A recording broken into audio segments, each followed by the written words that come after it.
Hey everyone, it's Mikki here. You're listening to Mini Mikkipedia on a Monday. And today I want to chat about this phenomenon that is GLP-1 and the imitations that are coming along for the ride. I've been talking about it. You see it everywhere. Loads of people are on them. The GLP-1 drugs like Ozempic, Wegovy, which is obviously just hit New Zealand, and Mounjaro, which is tirzepatide. It works both GLP and GIP. These are really taking the health world by storm. Bit of, I suppose, cultural phenomenon because their effects on appetite and weight loss are like none we've ever seen before, even with the older generation weight loss drugs. So just to remind you, GLP-1, which I did a deep dive with on Mikkipedia with Dr. Spencer Nadolski. It stands for glucagon-like peptide 1. This is a hormone your body naturally makes after you eat, and its job is partly metabolic, slowing down how quickly food leaves your stomach, nudging your pancreas to release insulin, and helping control blood sugar. But it also has a powerful effect on appetite regulation. GLP-1 receptors exist both in the gut and in the brain, and when they're activated, people feel fuller, more satisfied, and maybe most importantly, their cravings drop dramatically. Of course, this isn't just cravings for food. There's been reports on alcohol, smoking, shopping. Any of these potentially addictive patterns of behavior can be suppressed by, or people report they can be suppressed by GLP-1 type drug. And if we take it back to food, this is where the phrase food noise comes in. And I've got to say, I've never seen so many posts about food noise in the last year as I have with this sort of entering the public or the social media space. Everyone is talking about food noise. It's not like it was never there before, but maybe people just didn't have another name for it. Anyway, food noise refers to those constant intrusive thoughts about food, thinking about what you'll eat next, feeling pulled towards snacks, even if you're not hungry, cravings hitting hard, even if you've just eaten. For many people on GLP-1 agonists, which is what these medications are, one of the biggest life-changing effects is that chatter just quiets down. The mental background hum around food fades into silence. And that's a profound shift if food has been running your mental bandwidth for years. And truly, I think that unless you've experienced food noise, you just wouldn't know what it is like. I haven't. Of course, I've been hungry. Of course, I think about my next meal, but it's not this ever pervasive, intrusive thoughts about food. So it's no surprise then that obviously the popularity of these drugs have exploded. They're way more available now, it appears, particularly in North America, albeit they are expensive. There have been some supply issues which have been resolved now, and they can carry side effects like nausea, diarrhea, and other gastrointestinal issues if they haven't been dosed properly, but they do work and the science is robust. There have been dozens of randomized controlled trials, years of follow-up, and there are meaningful impacts, not just on weight, but on cardiovascular outcomes. And that's huge, given that cardiovascular disease is, one of the biggest causes of death in the Western world. So when there's success, there's also, of course, imitation and products that are riding on the coattails. And this brings us to the new wave of products trying to surf the GLP-1 craze. Could not believe this when I saw it. The GLP-1 patches. They're a bit of a social media darling. Now, unfortunately, I clicked on one of these and now everywhere in my feed is GLP-1 patches. Well, you'll see it. You probably will see it now after listening to this actually. Influencers peeling a little patch off a shiny backing and pressing it on their arm, promising all of the benefits of GLP-1 drugs, such as appetite control, weight loss, quieted cravings, without the needles, prescriptions, or that cost. And of course, if you think that sounds too good to be true, it really is actually. So these patches do not contain semaglutide or tirzepatide. Instead, the ingredient list reads like a greatest hits of supplement trends.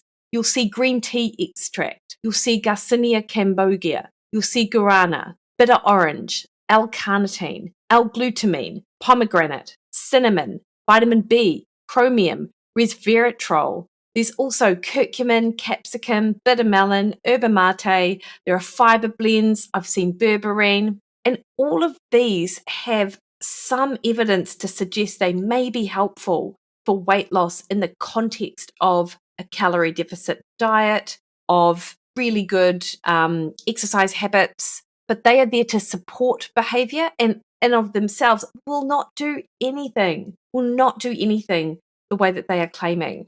If you are interested in supplements that, the fat burning type supplements that are supposed to work, Brandon on Chasing Clarity, he's been on this show several times. He did a great deep dive, I think with Dr. Scott Stevenson, on the fat burners and how and if they work, but certainly putting them on as a patch is never going to do the job.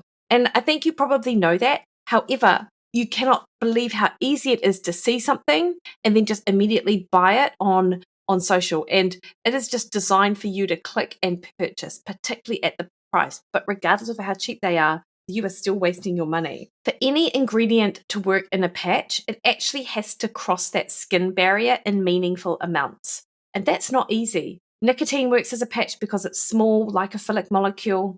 Estradiol can as well, obviously. But bigger polar compounds like berberine or 5-HTP, they're not designed for skin absorption. There have been no published studies to show that these ingredients actually reach the bloodstream when delivered this way. And then, of course, you've got the dosing issue. The labels might say 30 milligrams of berberine or 50 milligrams of garcinia, but is that actually the amount that's in the patch or the amount that supposedly makes it from the patch to your body? And then also, what about a clinically meaningful amount that may have been shown in a clinical trial? We just don't know this. For context, effective oral doses of berberine are more like 500 milligrams, taken 2 to 3 times a day. And even if the patch did deliver a few milligrams, which is unproven, it wouldn't come close to being meaningful or to make a meaningful difference. Importantly, there are no clinical trials, none. No pharmacokinetic data, no human randomized controlled trials, not even pilot studies measuring blood levels after patch application. So, it really is just this big black hole of what a waste of money. So at best, people are buying an expensive placebo sticker. At worst, a patch with stimulant ingredients like synephrine or guarana that might cause jitters or raise heart rate, which would bring with it some not serious complications at all, but just a little bit of discomfort, but will do nothing for appetite. So this is why those patches are best described as something you might wear for fun. Honestly, like the promise of a pharma effect, but with none of the science to back it up. So absolutely save your money. Now, KaloCurb, Dr. Nadolski and I did speak about KaloCurb very briefly on the podcast I did with him. This is a different kind of approach because it is another product riding that GLP-1 wave. It's a little bit more interesting. It doesn't pretend to be a GLP-1 drug, but instead it uses a compound called amosate, which is an extract from bitter hops to tap into the body's natural appetite regulation system. So your gut is lined with bitter taste receptors called T2Rs. They've evolved to detect plant toxins and bitter compounds as a kind of early warning system. And when activated, these receptors send a message up the vagus nerve and trigger the release of satiety hormones, GLP-1, peptide YY, and CCK. It's your body's way of saying, slow down, this food might not be great in high doses, eat less. So it acts as an appetite suppressant. KaloCurb packages this extract in a capsule designed to be released in the small intestine where those receptors are abundant. So what does the evidence show? And, Spencer was pretty dismissive of it. In small randomized controlled trials, KaloCurb increases GLP-1 levels up to 6-fold within a couple of hours. That might seem like a lot, but actually the GLP-1 drugs, they raise GLP-1 levels by 200. Hunger ratings dropped by about 30%. Cravings fell by about 40%. And in test meals, people ate 14 to 18% fewer calories after taking KaloCurb compared to placebo. In fasting studies, men have reported up to 80% less hunger and women up to 100% less hunger, i.e. just not hungry, and calorie intake dropped by around 14%. So it's not nothing. And unlike the patches, these are published peer-reviewed studies with measurable outcomes. Side effects, mostly mild. Some people might get an initial gut upset that might be up to 10% of people. that usually settles after a few days. But here's the thing, and this is why Spencer is skeptical, and rightly so. These are short-term studies, hours, maybe a couple of days. We don't yet know if the appetite suppression holds over weeks or months, and I'd suspect that it wouldn't. We don't have data showing significant long-term weight loss. That is huge. And the concept of food noise has never been formally measured. This is such a huge game changer when it comes to GLP-1s and GIPs, and it's not measured here with KaloCurb. Anecdotally, some users say it helps quiet the chatter, but likely in a gentler, dimmer way than the dramatic effects of GLP-1 drugs. So KaloCurb could probably be seen best as a dimmer switch, not a mute button. It nudges down appetite and cravings, but it's not going to replicate the pharmaceutical power of a GLP-1 agonist. So if we look at all three of these sort of side by side, we know that the GLP-1 drugs are a direct GLP-1 receptor agonist. They slow gastric emptying, acts on the brain appetite centers. KaloCurb stimulates gut bitter taste receptors, the T2Rs, which boost our own GLP-1, plus CCK and PYY. Those patches, those herbal blends, there's no proven GLP-1 activity. The effect on food noise is profound with GLP-1 drugs. It's anecdotal and short term with KaloCurb, and there's absolutely no evidence of a shift in food noise. It's marketing claims only for those GLP-1 patches. The onset of effect of the GLP-1 drugs is within days to week, dose dependent. KaloCurb is within hours of dosing, yet it is short-lived. GLP-1 patches, it's unknown. Ingredients are unlikely to cross the skin barrier effectively. And what about durability? So how long does this weight loss persist and these effects persist, such as a diminishing in food noise? Sustained while on therapy with the drugs. However, food noise can return when the drug is stopped. With KaloCurb, it's likely mild and transient, but there aren't any long-term studies and, no benefit of durability with those patches. There are dozens of randomized controlled trials, multi-year outcomes looking at GLP-1 drugs. There are small human randomized controlled trials. There are acute feeding studies with KaloCurb, but these are hours and not months, and certainly not years. And there is zero peer-reviewed evidence when it comes to GLP-1 patches. There are side effects with GLP-1 drugs that need to be monitored, such as nausea, vomiting, diarrhea. There are mild side effects, gut issues with KaloCurb in about 5 to 10% of early users. And we have no idea about side effects with GLP-1 patches. There may be some sort of stimulant side effect, but again, no idea. And what about the regulatory status? GLP-1 drugs are prescription only. They FDA, EMA, and TGA approved. KaloCurb is an over-the-counter supplement, generally regarded as safe, certified for what that's worth. Those GLP-1 patches are completely unregulated. They're sold online and through social media. I mean, hello.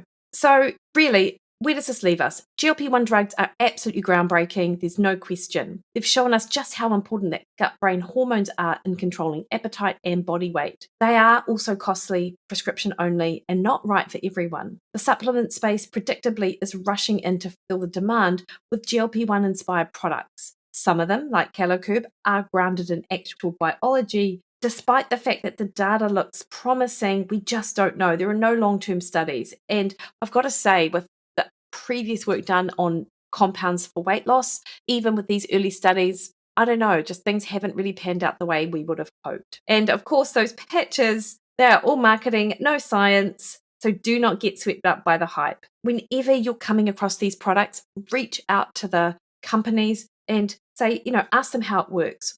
Ask them what evidence they have. Ask for the long-term data. And remember that despite the fact that there will be studies that are backing up the ingredients of those GLP-1 patches, they are studies done as, supplements in particular doses, which very rarely actually match up to the product that you could be considering buying. We see this all of the time. Just because some research is out there doesn't mean that it's research that backs up what's going on here. So I found that super interesting when I saw those GLP-1 patches come in my feed. Hopefully, just to scroll on by and maybe even click the X and tell Instagram that's irrelevant for you at this time and at any time, because really no one deserves to waste their money on something like GLP-1 patches that will do absolutely nothing. You'd be way better off spending that money on some decent protein, I don't know, some meat, or maybe, dumbbell or something.